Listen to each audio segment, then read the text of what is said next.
Vira e mexe, eu volto a encontrar os temas que eu trabalhei há um tempo atrás. E sempre que eu puder, que assim, à medida que o canal for crescendo, eu vou trazer para o canal curiosidades sobre a Revolução Comunista, né, e suas ações aí, sabe, e seus crimes, né. Então, em algum momento vamos passar pelo livro Negro do Comunismo, vamos passar pelo Diário de Nina, que eu tenho aqui, mas eu ainda não fiz síntese dele, mas tá para sair.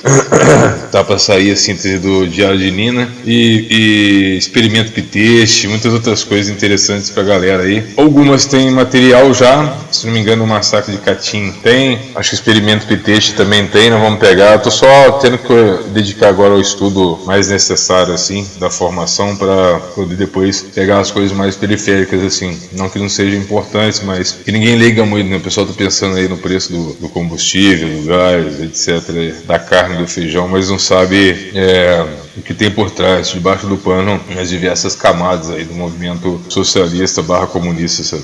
Então, as unidades militares de ajuda à produção, com a sigla UMAP, foram presídios de trabalhos forçados criados em meados de 1960 por autoridades comunistas em Cuba, onde homossexuais, lésbicas, cristãos e oponentes da revolução foram internados. Aqui no Brasil só está faltando, no nosso caso aqui já aconteceu expurgo, perseguições de todo tipo, reviravoltas, investigações e tal, de exílios, etc. E agora só está faltando, no nosso caso aqui, um campo de concentração para essas pessoas que estão se levantando aí contra o governo, que não está muito longe de acontecer. O primeiro campo de trabalho forçado foi o de Guanahancabibes, que é isso, 1960-1961, cuja iniciativa foi liderada por, adivinha quem? Ernesto Che Guevara, que acreditava na rejeição dos crimes contra a moral revolucionária. Então, quer dizer,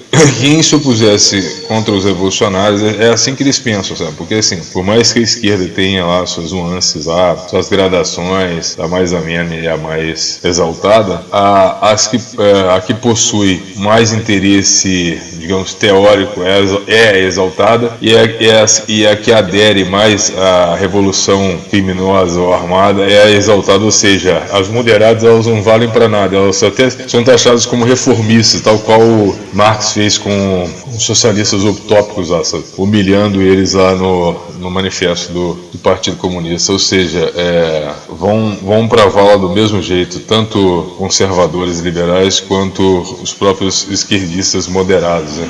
Ou covardes na opinião deles, né? Através do trabalho. Essa experiência viria a inspirar a criação de unidades de assistência militar à produção. Nome de fachada, né, para campo de concentração. Poucos meses antes da primeira convocação para o MAP, foi realizado um expurgo, acabei de falar, nas instituições de ensino, que foi liderado pela União dos Jovens Comunistas para expulsar dos campi elementos contra-revolucionários e homossexuais. A União de Jovens Comunistas, por meio da revista Mela, publicado na seguinte declaração, e aí vai, eu não vou entrar em detalhes aqui.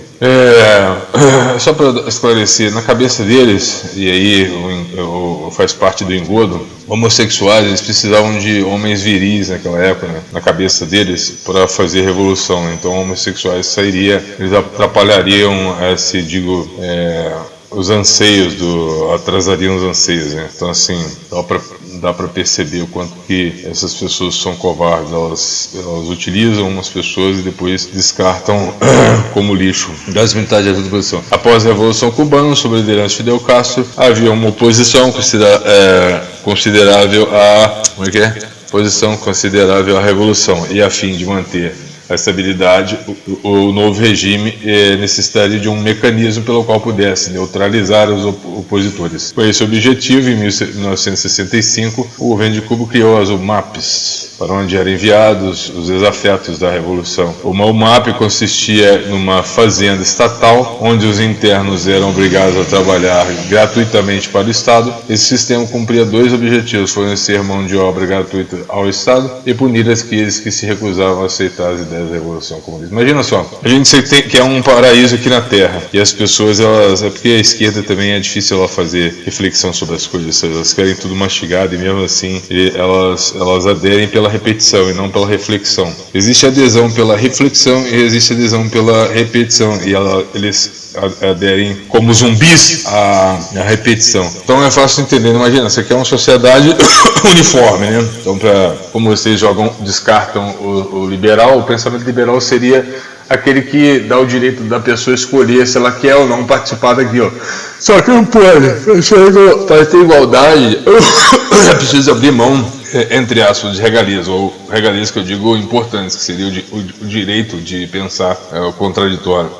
Uma pessoa que pensa o contraditório, se aliada a outra pessoa que pensa contraditório, formam grupos de contraditórios que reagem a qualquer tipo de pensamento uniforme. E esses grupos eles têm que ser eliminados. Então, assim, não existe um movimento socialista sem,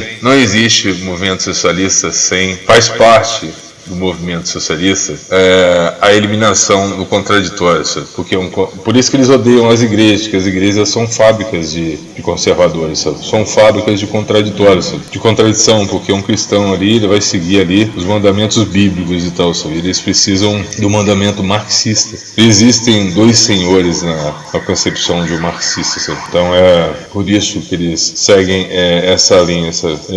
Então o objetivo do sistema era fornecer mão de obra gratuita ao Estado e punir aqueles que se recusavam a aceitar a Revolução Comunista. Os líderes do novo regime revolucionário mostraram um grande interesse em provar que essas unidades não faziam parte do serviço militar obrigatório nem constituíam um novo sistema. Disseram o chefe da UMAP em seu discurso, vem o discurso aqui. Em geral, muitos eram enviados para esses campos por serem membros da ordem religiosa cristã, por serem homossexuais, por serem contra as ideias de revolução ou por motivos políticos, incluindo alunos que foram expurgados de instituições. Em muitos casos, os parentes eram notificados semanas ou meses após a prisão. Então, geralmente é assim, porque você precisaria então de ter uma doutrinação sistemática até que várias gerações, 3, talvez 4 gerações, assim como acontece na Coreia do Norte, que além de eles não terem armas para resistência, eles não teriam outra visão do mundo, que não fosse a socialista, porque a utopia está justamente aí. Como é que você pode impedir o ser humano que é tão diverso assim, a ter uma outra visão do mundo, por mais injusta que seja o que pareça a visão, o que possa ser, isso significa liberdade, sabe? Agora, lógico, toda liberdade tem sua consequência, sabe? Mas só que não, pelos interesses dos socialistas, eles estão com a razão, eles são a própria verdade, a verdade encarnada, e tudo fora daquilo é influenciável, por isso tem que ser retalhado o quanto antes, sabe? Então, assim, esse papinho de picanha, esse papinho de abóbora aí, é o engodo, né? É o queijo da ratoeira do rato, né? Os líderes do novo regime revolucionário mostraram grande interesse nessa transição. Daí, o chefe da UMAP, em seu discurso de março, disse que os membros dessas unidades são prisioneiros militares e não políticos, como você... Aí tá... Tem aqui, bababá.